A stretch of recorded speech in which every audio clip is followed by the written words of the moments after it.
যদি সিজার না করেন, আপনি এখান থেকে যদি আগামীকাল চলে যান, চলে যাওয়ার পর যদি আপনার বেবির বা আপনার ওয়াইফের কিছু হয়, সেই দায়ভার আমাদের না। তো স্বাভাবিক, এই কথা শুনে তো যে কোনো কেউ একটু ভয় পাবেই। দেন ভোরে আমার সিজার হয়ে যায়, এই আর কি। তো তখনও বুঝি নাই যে আসলে কত বড় ভুল একটা ডিসিশন নিতে যাচ্ছি। সাদিয়া আফরিন স্বাভাবিক প্রসবের তীব্র ইচ্ছা থাকলেও সে সময়ে সিজারিয়ানে যেতে হয় তাকে। অস্ত্রোপচারের পর এখন তিনি ভুগছেন শারীরিক বিভিন্ন জটিলতায়। প্রচণ্ড ব্যাক পেন হয়। এমনও হয় যে রাতে যখন আমি শোয়ার পর আমাকে দেখা যায় আমার হাজব্যান্ডের হেল্প নিয়ে আমাকে আরেক সাইডে হতে হচ্ছে। আগের মতো কাজ করতে পারছি না, এই প্রবলেমগুলোই হচ্ছে। আর তলপেট স্থূলতা তো বেড়ে গেছে আগের থেকে। তলপেট ব্যথা, হ্যাঁ, এই সমস্যাটাও আছে। বুকে ব্যথা করে মাঝে মাঝে এখন।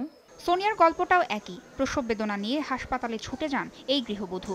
10 দিন আগে সিজারিয়ানের মাধ্যমে সন্তান প্রসবের পর গুরুতর ইনফেকশন নিয়ে সঙ্গী অসহ্য যন্ত্রণা। সিজারের পরেই তো শিলি কাটাইতে আইসি, পরে ইনফেকশন ধরা পড়ছে। এখন শিলি পুরা খুইলা দিছে, খুইলা বলছে কি যে হারা ড্রেসিং করব। প্রসূতি মায়ের কষ্ট কিছু কিছু ক্ষেত্রে সন্তানের স্বাস্থ্য ঝুঁকি আর নিশ্চিতভাবেই বেশি খরচের ধাক্কা। এরপরও সিজারিয়ান পদ্ধতিতে কেন বাড়ছে সন্তান প্রসবের প্রবণতা? মায়েদের কাছেই মিলছে এই প্রশ্নের উত্তর। অনেক চেষ্টা করছিল কিন্তু হয় নাই বলে বিকাল 5টার সময় বলছে সে সিজার করা লাগবে। গত মাসে 24 তারিখে হয়েছিল। এই ইনফেকশনের লেগে আবার এই ভর্তি থাকা রইল।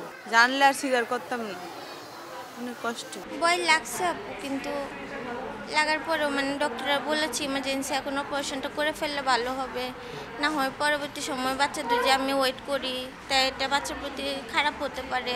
বিশ্বব্যাপী 10 থেকে 15% প্রসব সিজারিয়ান বা সি সেকশনে করানোর সীমা নির্ধারণ করে দিয়েছে বিশ্ব স্বাস্থ্য সংস্থা।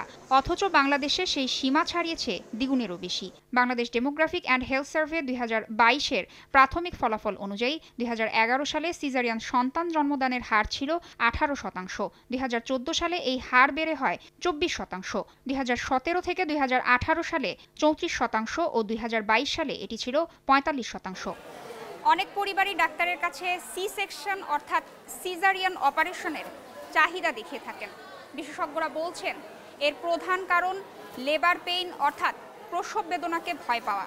শুধু তাই নয়, প্রসব বেদনা সম্পর্কে পর্যাপ্ত ধারণা না থাকাকেও দায়ী করছেন বিশেষজ্ঞরা। তারা বলছেন বাংলাদেশে সিজারিয়ান অপারেশনের বেশিরভাগই হচ্ছে বেসরকারি হাসপাতাল বা ক্লিনিকগুলোতে। স্ট্যাটিস্টিক দেখা যাচ্ছে মেইনলি প্রাইভেট সেক্টরে যারা করে ডেলিভারি তাদের সিজারিয়ান সেকশন রেটটা বেশি হয়। তাতে হচ্ছে মায়েদের বাচ্চার রিস্ক নিতে চায় না, হ্যাঁ, তাদেরই হয় এটা। কিন্তু গভর্নমেন্ট সেক্টরে কিন্তু ডেলিভারিটা নর্মাল ডেলিভারিটাই বেশি হয়। যত নর্মাল ডেলিভারির দিকে যাওয়া যায় তত কিন্তু মার জন্য বাচ্চার জন্য ভালো। আমরা সিজারটা কখন করছি যখন ঝুঁকিপূর্ণ হয়ে যাচ্ছে মায়ের দিকটা এবং বাচ্চার দিকটা। মায়ের দিকটা সবার আগে আমি দেখছি যাতে মা ঝুঁকিতে না পড়ে, বাচ্চাদের ঝুঁকিতে না পড়ে। আইসিডিডিআরবির গবেষণায় উঠে এসেছে সিজারিয়ান অপারেশন নিয়ে 35 থেকে 49 বছর বয়সী প্রসূতি মায়েরা বেশি খরচ করছেন, যার মধ্যে শিক্ষিতের হার সবচেয়ে বেশি। কেন্দ্রীয়ভাবে সারা দেশে সিজার অডিটের একটি ব্যবস্থা করতে হবে। এর মধ্য দিয়ে অপ্রয়োজনীয় সিজারগুলোকে আমরা বাদ দিতে পারব। বিশেষজ্ঞরা বলছেন অপ্রয়োজনীয় সিজার বন্ধে সচেতনতা বাড়ানোর সঙ্গে সঙ্গে বেসরকারি হাসপাতাল ক্লিনিকগুলোকে আনতে হবে জবাবদিহির আওতায়। তাসনিয়া নিশাত মিম, সময় সংবাদ।